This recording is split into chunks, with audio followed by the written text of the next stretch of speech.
Assalamu alaikum wa rahmatullahi wa barakatuhu. Welcome to Islam Chose Me, right here on the Islamic Broadcast Network, IBN Channel 8. You can find us on Facebook, tegotv.com, and on YouTube. On YouTube, you look for IBN Master. I'm your host, Brother Enmity Solowasi, the activist educator. And each week, we will share the powerful journeys of our brothers and sisters who have embraced Islam. Their stories of discovery, struggle, and transformation remind us of the truth that Allah guides whom He wills in ways that inspire and motivate us all. So, well, you know, all our guests here on IBN, on Islam Chose Me, are special guests. But this one is as someone I've known for a little while, and I've grown fond of this brother for his work, and we'll hear about his work later on, but his dedication to Islam. Welcome to the studios of IBN, Abdul Hakeem. Thank you. Tima, assalamu alaikum. To you and to the viewers. Well, I know. You know, we could call it Papi. Yeah. and viewers, the name Papi is long before the influx of these South Venezuelans. Papi is Papi from since he's small. Yeah. But Papi, how you get a name Papi in serious? Well, you know, it's Duncan Street I grew up on, and we used to have this man used to come on the place. He was an old bad boy, Papi too. Yes. And I used to have a bird. I used to go and play with the bird.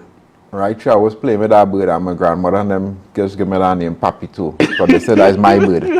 So he was big Papi too, I was small Papi too. Yeah. Right.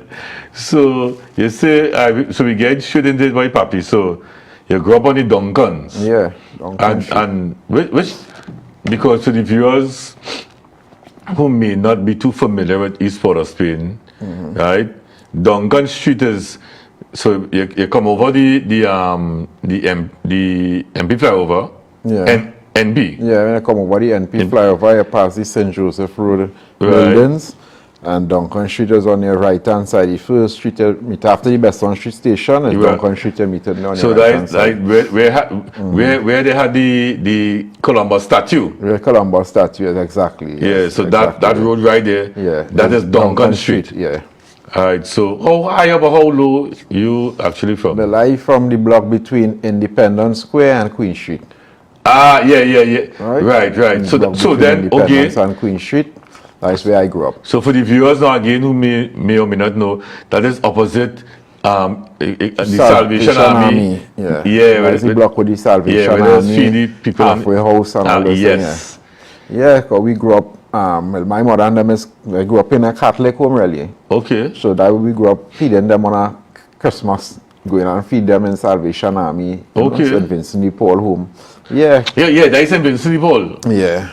Yeah, because now how I really know about there, I used to work, well, I attended Soval. And you probably know that once you go in Soval, you have to go there on a Tuesday. To cook and all. Yeah, I went Soval and we used to do the same thing. Yeah. Went Soval and Bitam, yeah. So that you know, go down there every Tuesday. Yeah, every Tuesday and go and cook and help, you know, with the kitchen to feed the people. Yeah, and clean up and thing, yeah. So that's how I knew about there. And also, the other one, like the Salvation Army on Henry Street.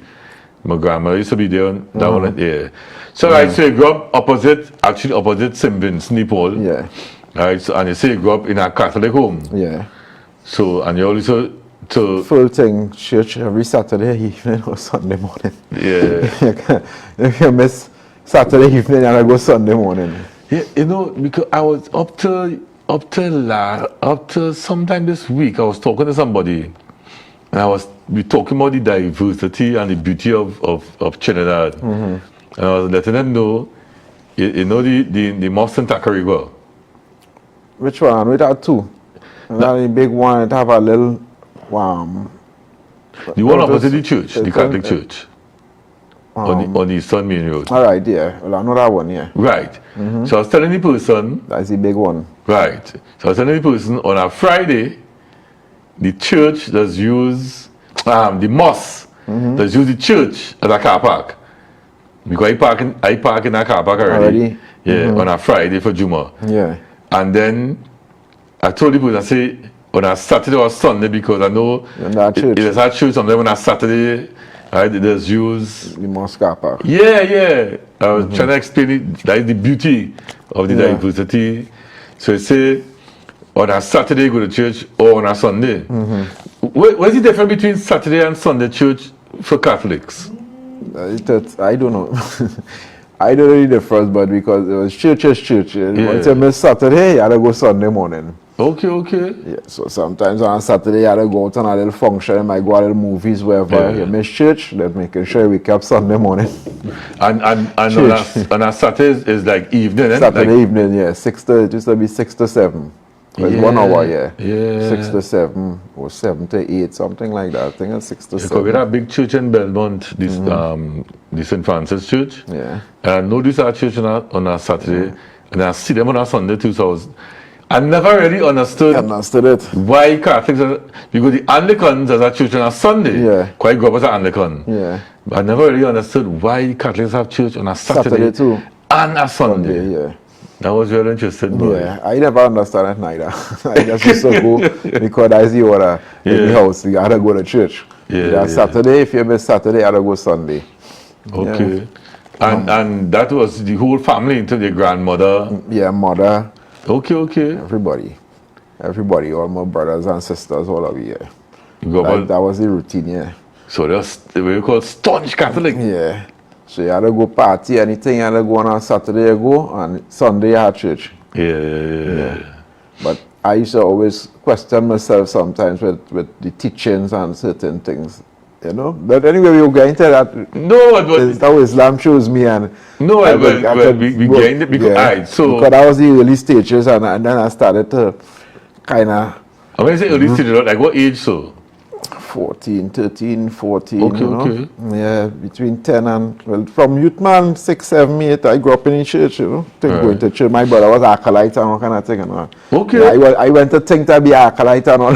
But then all of them go to church right in, on Independence Square? But they catch my teeth in the wine. They give me a chance, they say, nah, yeah.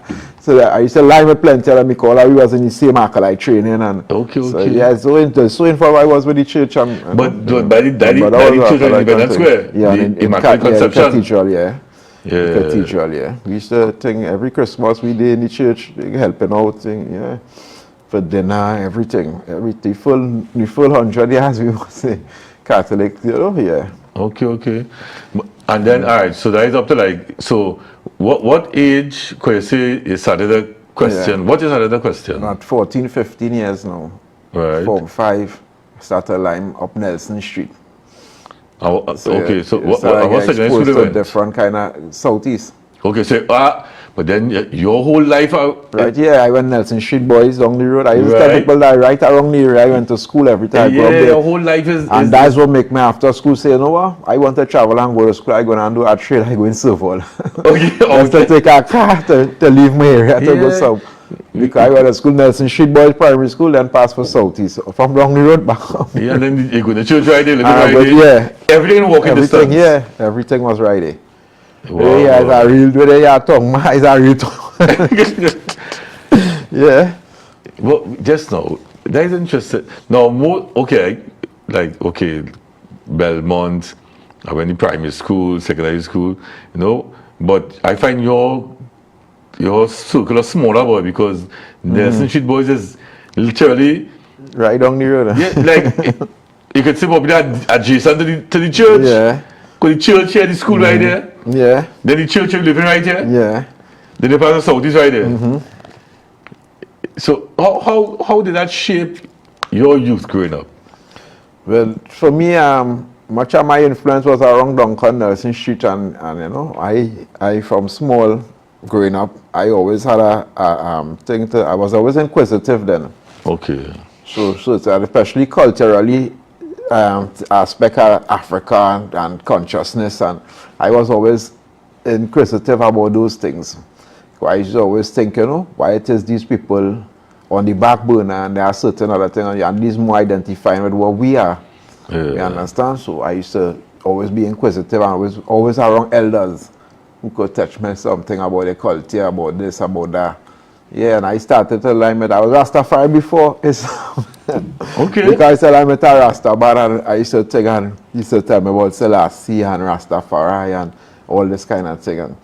But I used to hustle and I used to come out early in the morning to hustle, because when you hustle, anybody who's a hustler knows to come out, you have to catch your money, you have to come out early. Yeah. Especially when you're dealing with things like drugs, and I used to hustle.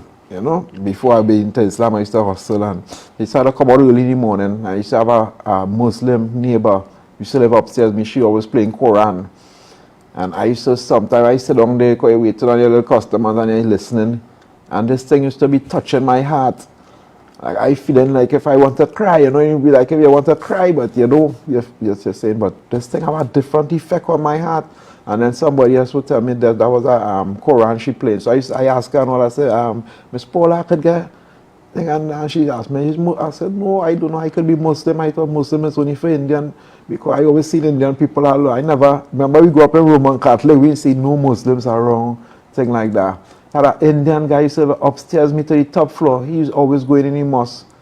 But I really used to see him passing in the jalab and thing, but I say, no, that is an Indian people religion. Yeah, because Jama Mashes, so you, for viewers, you live in here, you live in here, the church here, Jama Mashes here, you, in the middle. Yeah.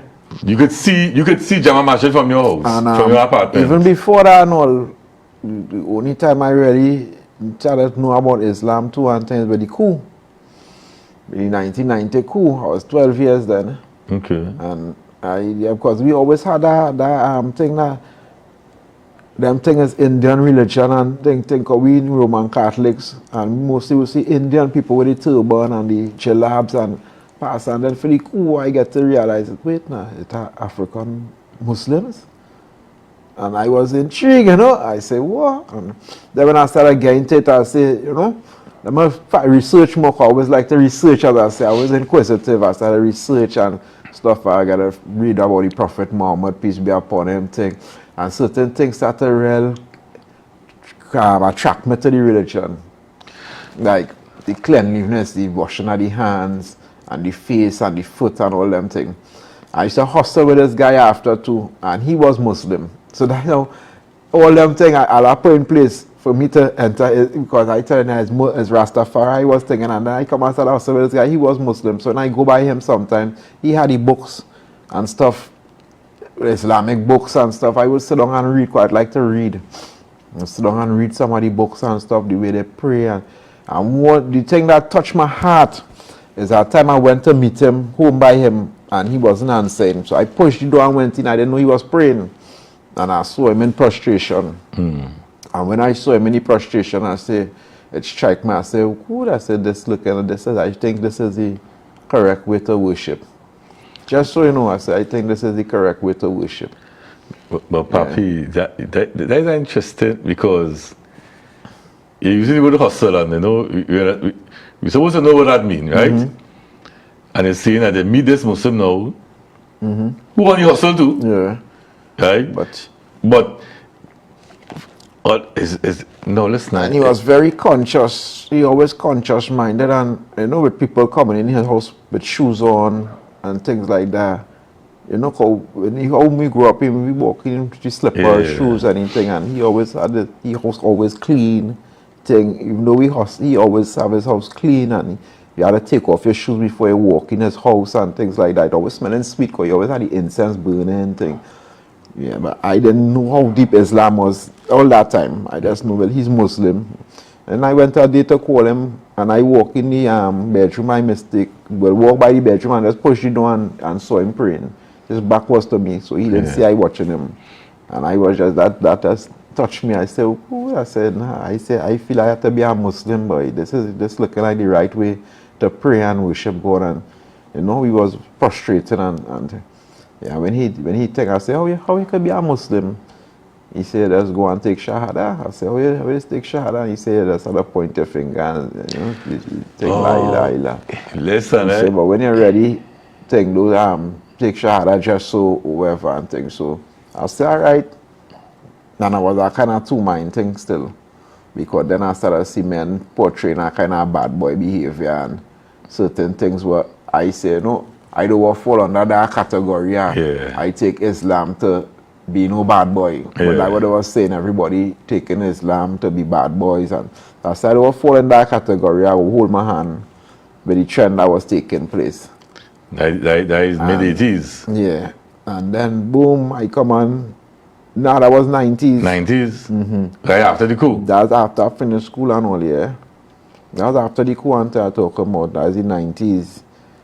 So players like Mark and Screw and them fellas and them was on the scene, them Okay. Yeah, the place was hot, really. All them youth men want to be Muslim and yeah, so I was like, you know, I think that is a bad boy thing and yeah, until I really went in the jail and I meet a serious brother and I seen how he praying and thing and you know, he started to talk to me, he tell me when you come out of the jail, try and get close to your Lord, get close to God. But I was always searching for God.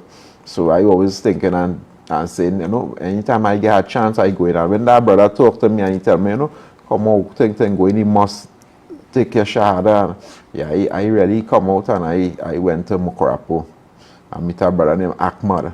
And he started explaining to me why it is Muslims is be so forceful towards exercising righteousness and towards bringing out truths and rights and things like that, and because it is a blessing and things like that. And, you know, we try to teach me the basics about washing your hands and stuff before you read the Quran, and yeah, they get my Quran to read. And I went to man after I never looked back. I started to seek knowledge because I was on real thing because I watch what other people doing. Yeah. So I might think I seen young brothers going party and stuff, you know. I said, you know, I could do all that. But then when I really started reading and get into my religion and understand the deen, I started understanding it's more about peace and standing up for righteousness and not about gang thing and all that. Yeah, there's a kind of real misinformation. Yeah, so around a certain point. sometimes somebody get the message wrong way, but it's how you pursue the message and research will determine how you end up in the future, because I didn't know, you know, Islam was so. And my mother and all used to encourage me to go and pray in the mosque and him. She's Catholic, and she's tell anybody, she's tell all she friends and them, when he take his shahada, I find he was different with his attitude, with how he dealing with people, because he used to get vexed fast. And when I take shahada, she find I take it on, you know, I just talk to she different thing. You understand? She said tell she friends and them, if there's one thing, I ain't regret the Islam, real change him. He get calmer, he just talk to me, those different thing, which was true. But not because other brothers started show me, you know, where's the way you have to behave with thing. And I used to be going, I said naturally we going and learning because Islam was real attractive to me. I used to like to see how you're washing your hands, and I was always searching for that spiritual identity too. I was always searching. Now I end up in Rastafari and all kind of thing, because I was saying, I know I'm not no Catholic. I was just said, I know I'm not no Catholic. And yeah, when I used to think with Martin and I went and see him and praying and all that, I said, nah, but I had to be a Muslim. And the principles he had held, you know, people coming in his house and all them things, and he started showing me the spiritual value of certain things. I said, no, I really have to take my shahada and be a Muslim. So that's how I end up in Islam, basically, you know. And I never look back after that. Seek knowledge. I'm not the perfect one, but at the end of the day, I am, you know, I just try to strive. I striving Muslim, I say, you know. Yeah, seeking knowledge. I still be seeking knowledge. 26 years now, 22 years. I take shahada, it's 48 now. Okay. So, yeah, 26 years going strong now in Islam. I was shot already. Muslims shot me. But faith was tested real times, you know. Faith was tested real times. Yeah, I remember in the early I got shot. There were certain men who was in Islam, and real people challenged me, you still going on? I said, I never take Islam. I said, them still have to answer to the Lord, you know, for their actions or whatever. I never take Islam under no gang thing to say, well, I ride every time man and I get shoot. I not functioning and praying, and because the real brothers who after you guys should come out of it, say they're not Islam and all kind of thing. This time they sell them money, cool when I salam them and all kind of thing. So say they're not on that thing. They sell them money, cool and all kind of thing. Yeah, and they said, Papi, you still on that, boy? And so them shoot you. And he just said, no, I never take Islam to please them. Yeah. I take Islam to please my soul. And I thought I always remember my age-able brother. He just one time he called him Bobby, maybe know him a Taylor. Yeah, he come and he show me. He say Hakeem. From on Nelson Street? Yeah. Opposite Southeast? Yeah.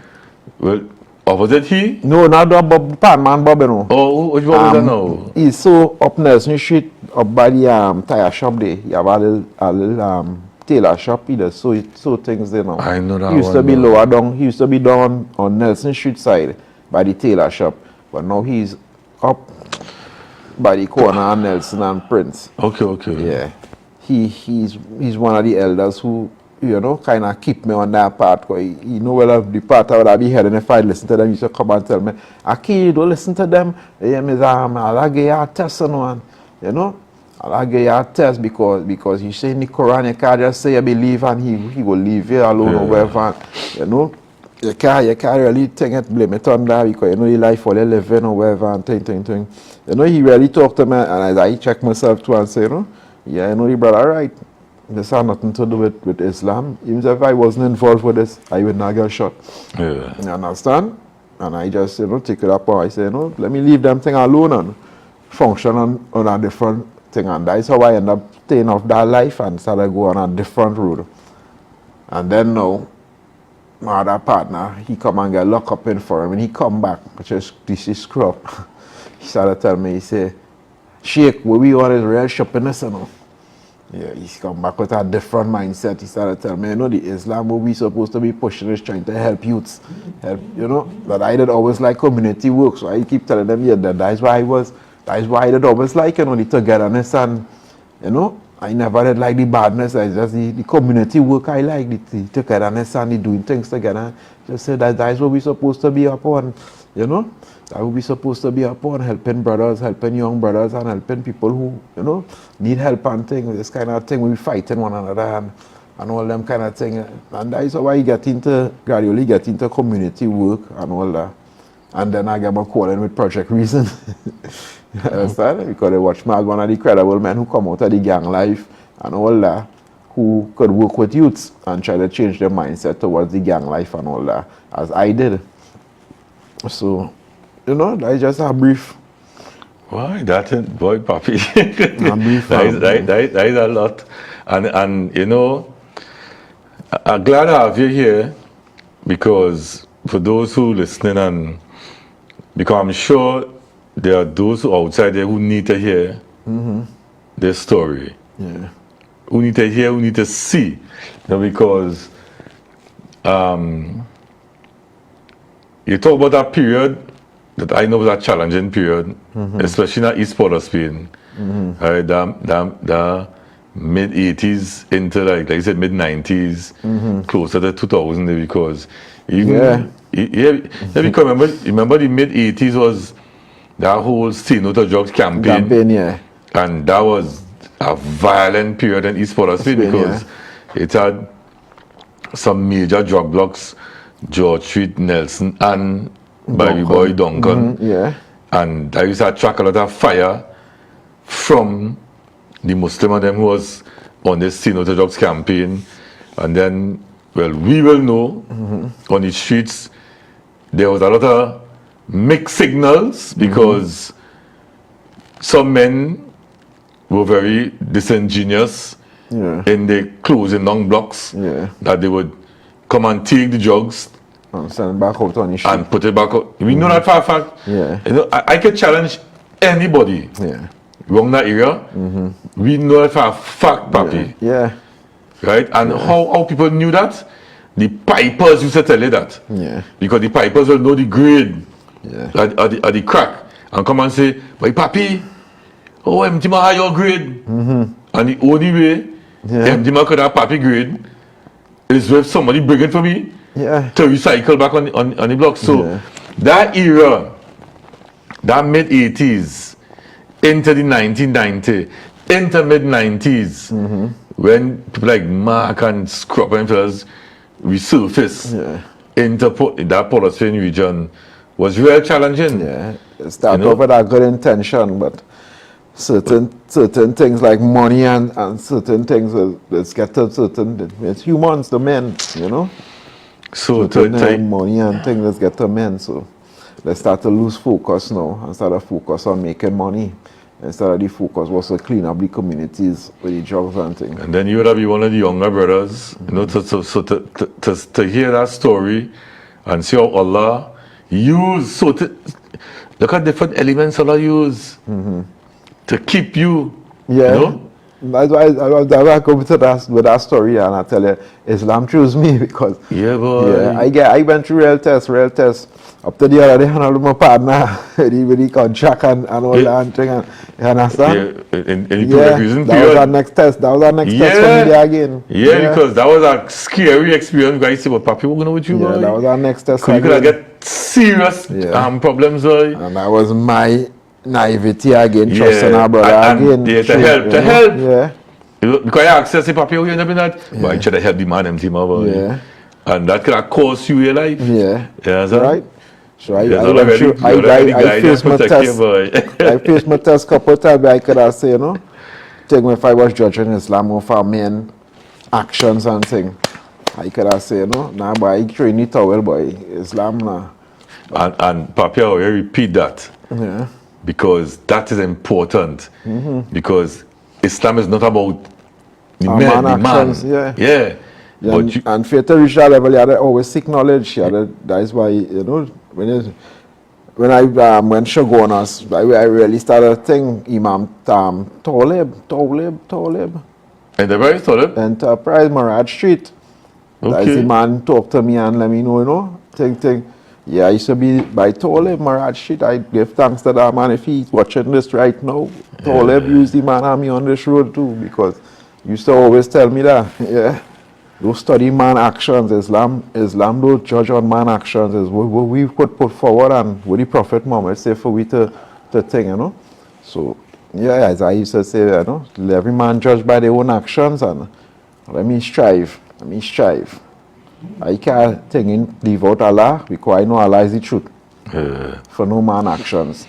If he perceives things his way and he doing things that way, that is him. But I know Allah sees and knows everything. And I decide, you know, because I used to blame myself also. When I do always used to blame. I used to say sometimes, you know, Papi is a Muslim, what are you doing going so? What are you doing, you know, you had to question yourself too. You can't say, nah, you think, you look for it too because you walk in that road. You don't have to walk that road. You understand? So it's all how you question yourself too, and you understand? And your whole mindset then. How you see things. Because as people say, some people say the glass half full, some people say the glass half empty. It's how you see the glass. Right? It's how I perceive that. He say, you know, that was my fault. That was Allah teaching me a lesson to stay away from the things that he prohibit us from. Because he does jack up the program, you know. He does jack up the program because Islam is a serious thing. We ask Allah and we just receive. And when you have somebody who you say your father or your mother, you ask them and they receive, at that time they will punish you for going against the word. You understand? When you're getting everything you want, as long as it's beneficial to you. Now, now, Papi, the time, I want to tell you about this airtime. Tell me very fast, right? So, now, it's the nice thing about this show also. I know Papi long time, and I didn't know the whole history and everything, right? And that's why this show is really, that's why we say every part of Islam is a story worth sharing. So viewers, we're going to take a short break and we come back. We hear our beloved brother Papi from the Duncans. And we have another side of Papi we want to hear about. So when we come back from this break, we'll continue this beautiful discussion. Assalamu alaikum.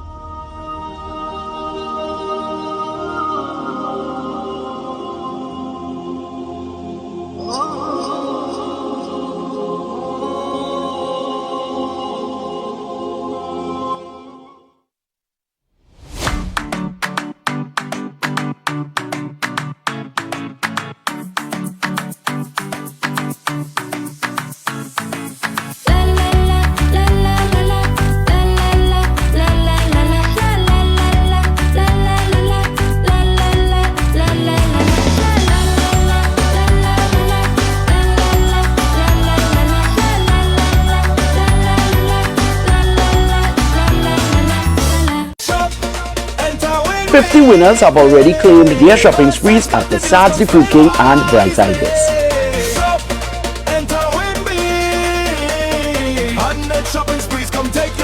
From Point Fortin to Mayaro, from Tunapuna to Marabella, families all across Trinidad are winning. Every Saturday, the Super Wins Sweepstakes is happening at all 12 Sards the Fruit King's locations. 50 shopping sprees have been won and 50 more are waiting. So shop, enter and win weekly. Chic Leisure Limited, making life easier. Our renowned great tasting vermicelli comes pre-cut in regular and parch, packaged to make preparation simple. Attention all doubles vendors and roti makers, try our high quality pre-sifted bromate free all-purpose and whole wheat flour, low price and conveniently packaged. For wholesale and retail prices, contact Chic Leisure Limited, Warrenville, Conopia. Chic Leisure Limited, quality you can trust. Assalamu alaikum. Welcome back, viewers, to Islam Choose Me right here on IBN Channel 8. Remember, you can find us on Facebook, tegotv.com, and on YouTube. But YouTube, you have to type in IBN Master. So, before the break, who will Papi give you a lot, boy? Yeah, the viewers, you know, yeah, people glued to the television set, people, you know, taking in this conversation. And that is what it's about, you know, it's supposed to be about that, you know. Yes, subhanallah. Yeah, how Islam, you know, choose us. Right, so before the break, well, we didn't get into this, but I know the viewers who know, but who don't know. He is a father. Yeah. Right, and from the experiences I just shared with us, how has that, how I can say, improve or strengthen your parenthood? Because you and your boys real close, eh? Yeah. I'm glad you bring up that. I understand the importance of keeping your children close also. Yeah. When I say keep them close, you have to be stern to keep them disciplined, but always make them not afraid of you to be open to anything, because the streets is open to everything in the streets, you know. Yeah. And that's how the streets just get them. Yeah, because when they're afraid to come to you, they go into the streets. Ooh. And the streets advice. The advice they will get on the streets is just to use them, you know. Just to use them and keep them under. So, advise anybody, you know, keep your children close and try and understand them. Don't always think you're always the right way with everything, you know. Try and understand their way. And even if you know there's the wrong way, you have to explain it to them also. Don't just say, there's the way, and you know, explain it to them why this is the way. You know, to avoid any tension in the future or whatever. Because adults, we always have to show them that we had the experiences. We teaching them of our experience. So, you know, yeah, so that's where my boys, I just always try to do everything, and also anything I'm doing with them, I try to also include the importance of Allah and always keeping that conscious mind of doing things to please the Lord, things like that, you know. So to kind of keep them on that mind frame of God watching me, Allah subhanahu wa ta'ala watching me, you know, so they always have to be in a kind of way that they're always conscious of the deeds and things what they're doing out there, and stuff, I just always try to, anything I'm doing with them, I just try to always show them a point of view, you know. Well, Allah say for us to read, so, you know, read and you'll get more knowledge, so you can get closer to him, so you could learn to read, and like, you know, but it's 5 and 6 and now basically learning to read and stuff, put together sentences, and so everything I just always try to inculcate a lesson from Allah with whatever I'm showing them, and what it is good to pray. So Allah, the other day, one little son said, something scaring him in the bed, you must say, so all you have to do is make dua to Allah, and Allah will protect you. Yeah, yes, Daddy. So he told me, he said, Daddy, you know, I sleep, I wasn't frightened, I make dua to Allah. Subhanallah, yeah. He said, Daddy, are you scared again? No, I make dua to Allah, and Allah will beat them up for me. He go deal with that monster in the bed. So he make dua to Allah. Very good. Umbrella, yeah. Anybody keep your children close. Don't let them go back, go to the streets for advice at all. Because, yeah, that's where they get caught up when they feel they could trust the streets more than they trust their own parents. Yeah, boy. Yeah. And that is some hard lessons we just learn, eh? Yeah. Yeah, because we are not get born with that kind of going outside there because you feel it more trusted and, you know. So, but before the break also too, you had mentioned Project Reason. And so, in fairness of this audience, right, the bulk of the IBN audience, they don't have a clue what is Project Reason. Yeah. Well, Project Reason really was based around the concept of dealing with crime as a public health issue. Right. Because what we're trying to show you with Project Reason, we were sponsored by a group called Cure Violence from America. And their whole concept of crime is that it's something like a virus that is spread. And it's a behavioral pattern that is spread to even people who not himself familiar with crime because of just being around a criminal. So we were trying to change behavioral patterns of criminals so that they could spread the positive behavioral patterns around to the community and stuff, so therefore to transform some of the youth's mindset, because we all know a lot of the youths in today's society, they try to mimic the bad boys and them. Yep. And these are the ones who they look up to, who some people call the gang leaders, the community leaders. And we understood that they are the basic, they come like the main virus then. And he's used our virus to cure our virus. So if we could change their mindsets, they probably could help influence some of the youths that are trying to go down that road to cease and desist, because this is not a life to live. This is the things all you're missing out on, taking out your family, certain things, you know, the things that you could enjoy with our family, you can't enjoy it in this life. And this is the kind of things that we were trying to go forward. But you remember what the reason that stand for? Yeah. Yeah. Reason, empathy, I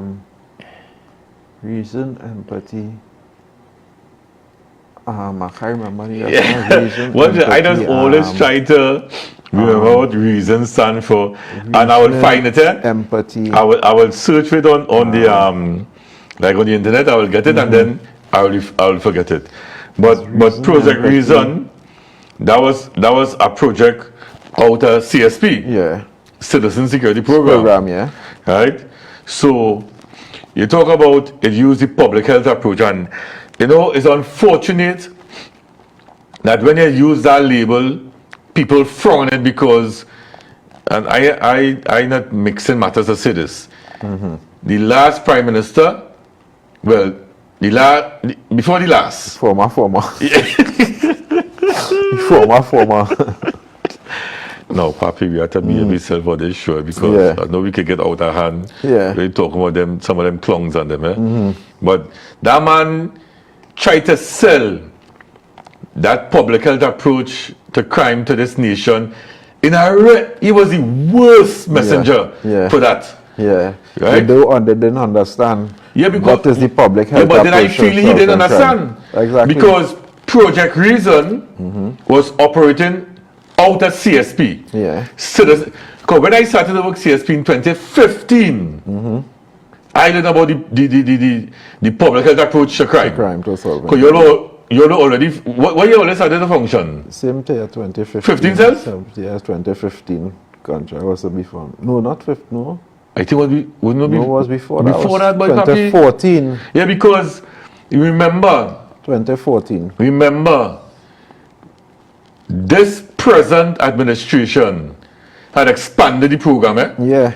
When Kamla Prasad Bisesa, Was Prime when Minister. our Honorable Prime Minister Kamla Prasad Bisesa SC came into power in 2010, they expanded the CSP program throughout East Port of Spain, where she got 22 communities. Yeah.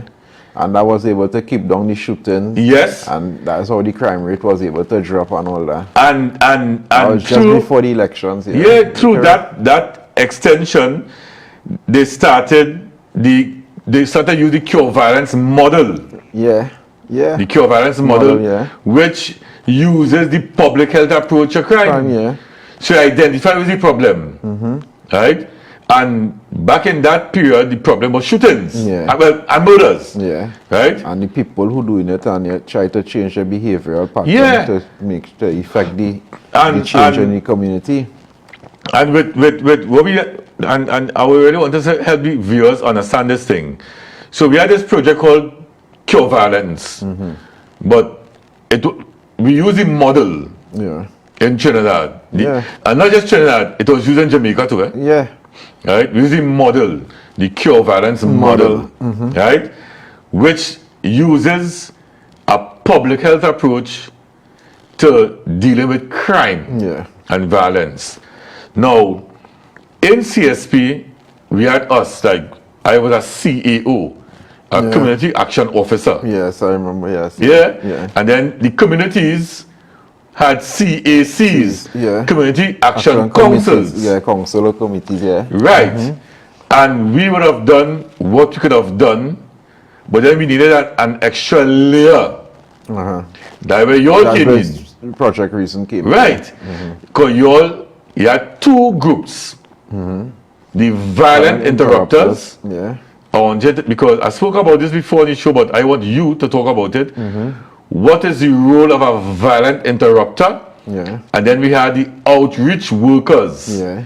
What were the roles? And the outreach workers. So, go ahead, Papi. And well, violent interrupters basically are credible people in the community who was past probably gang members or probably past associates are gang members and stuff who are credible, meaning well they would listen to you, they could be able to take advice from you, talk to you, and probably you could put impact into Who will take the advice from you? the gang leader, And community the youth, leader, right. whoever, because they will look up to you also as a whole G, as a, somebody from the community who used to hold it on same way like them and things like that. So when you pass on this advice to them now and you showing them certain avenues and things, you have to try to, develop their mindset so that they could now transfer it to the youths and that are around them.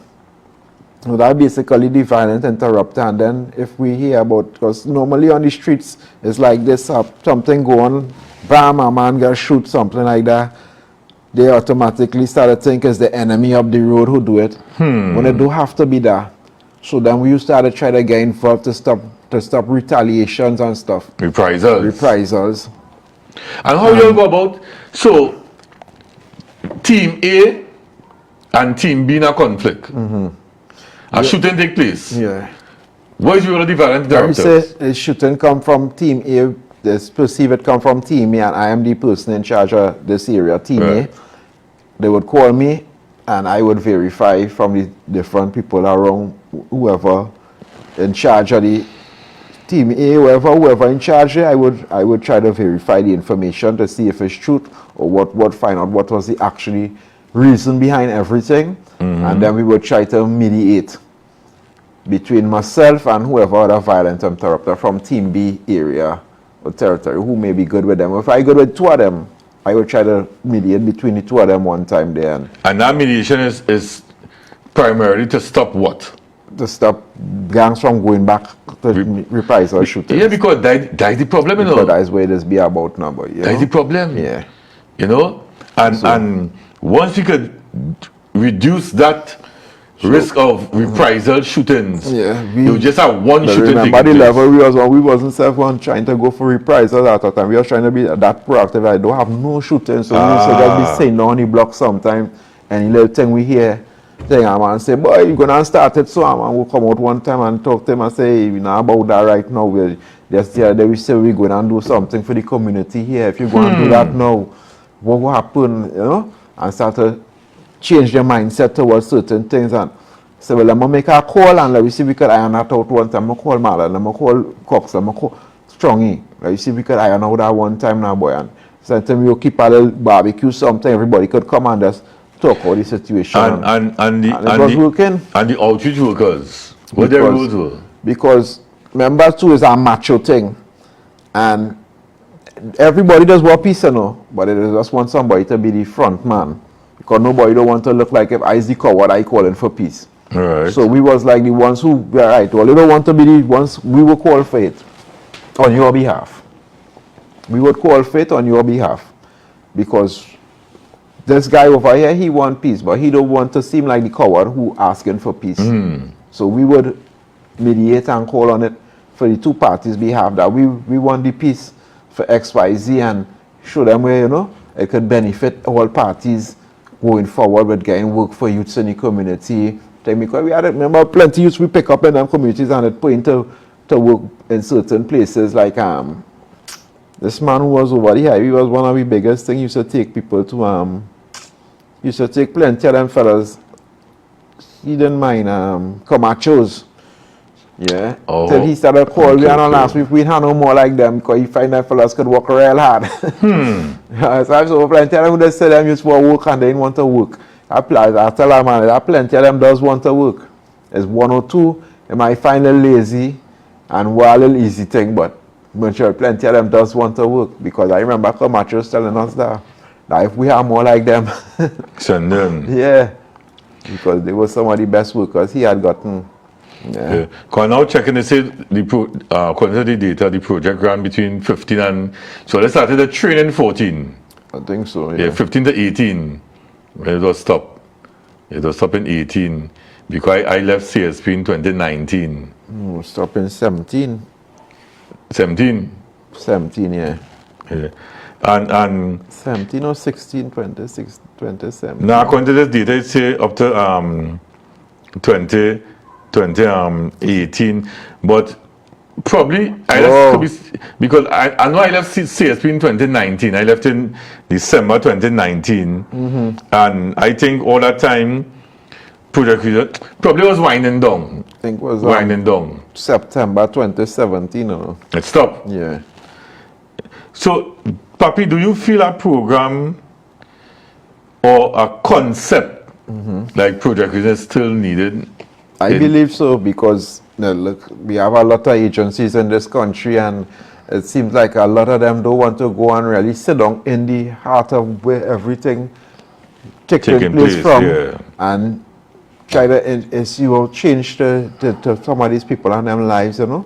I used to always be telling them that they're supposed to get some more social workers who are able to go into these communities and all and check the level, the state, the level of thing and thing now. One of the challenge, and you see, we have to accept this too, is that some of the agencies, and in fairness to them, they're scared to go in there. Yeah, that's what I say. Yeah, and I was telling people that's one of the big rules with CSP. Yeah. Because I was a gatekeeper. Yeah, CSP and Project Reason was the programs that had brought down the level of crime. So I can't understand how they remove them, like them wanted crime to happen in the country. I'm telling you. Papi had to behave himself. If we the man tried to sell, bring down crime so much percentage, which was not, which was 6 months, and which wasn't costing the state. It wasn't costing. This was an IADB funded project, right? This is an IADB funded project. It wasn't costing. It wasn't costing the state, right? And you know, we lose our opportunity to continue a program like CSP and Project Reason. Yeah. Because as I said, Project Reason was so CSP was like the social arm of the Ministry of National Security. Right, yeah.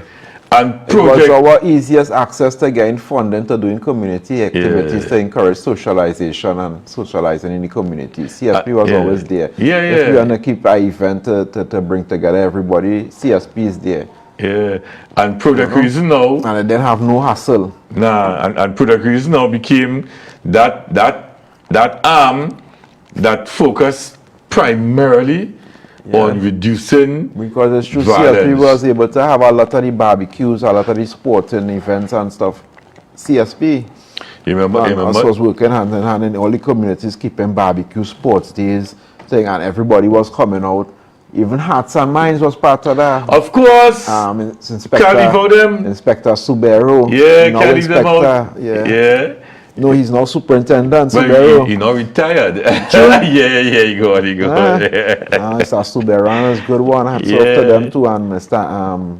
Inspector Reed. Charles. Yes, Charles, yeah. Them man and them. Yeah.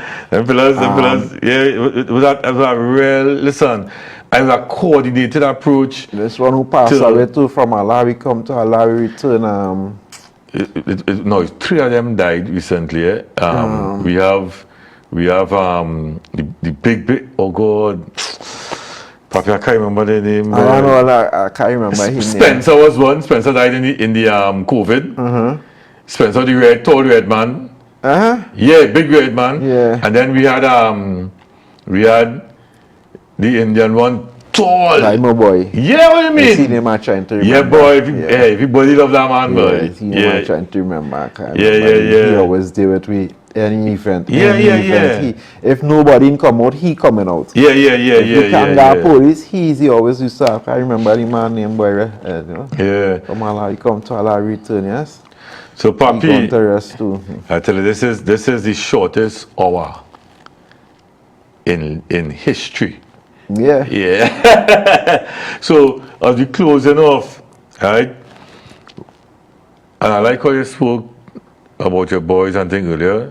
I want to give you the opportunity to talk to fathers, to men.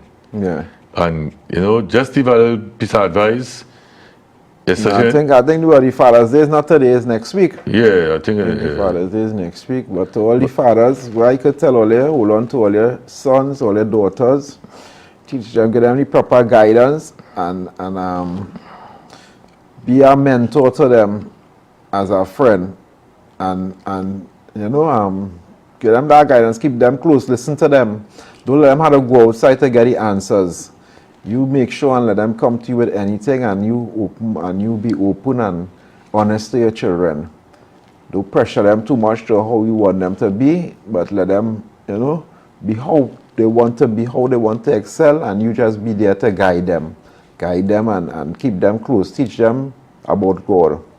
Teach them about praying, and keep them close to God.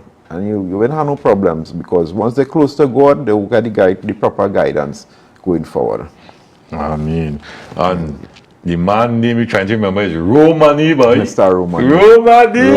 Yeah. Big up Romani. Yeah, boy. Romani. Romani was our best, boy. Oh, was a real good one. Yeah.